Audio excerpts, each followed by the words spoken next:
ഈ ചെറുപ്പക്കാരൻ തന്റെ ഫാമിലൂടെ നടക്കുമ്പോൾ ആകാശത്ത് നിന്നും കുറെ മെറ്റൽ പീസുകൾ ഭൂമിയിലേക്ക് വീഴുന്നു.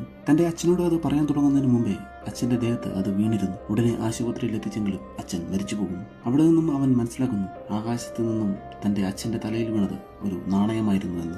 തന്റെ ഫാമിന്റെ മുകളിൽ ആകാശത്ത് എന്തോ ഒന്ന് ഉണ്ട് എന്ന് അവന് മനസ്സിലാകും.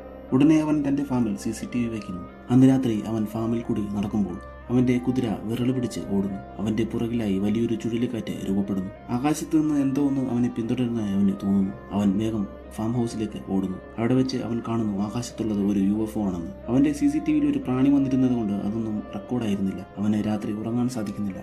പിറ്റേന്ന് CCTV ഓപ്പറേറ്റർ അവന്റെ വീട്ടിൽ വന്ന് വിഷ്വൽസ് പരിശോധിക്കുന്നു. വീഡിയോ ഫാസ്റ്റ് ഫോർവേഡ് ചെയ്ത് നോക്കുന്നു. അതിൽ ഒരു മേഘം മാത്രം അനങ്ങുന്നുണ്ടായിരുന്നില്ല. അത് UFO ആയിരുന്നു. അത് അവരെ നിരീക്ഷിക്കുകയായിരുന്നു. അന്ന് അവിടെ നടന്ന പരിപാടിക്കിടെ അവർക്ക് മുകളിൽ UFO പ്രത്യക്ഷപ്പെടുന്നു.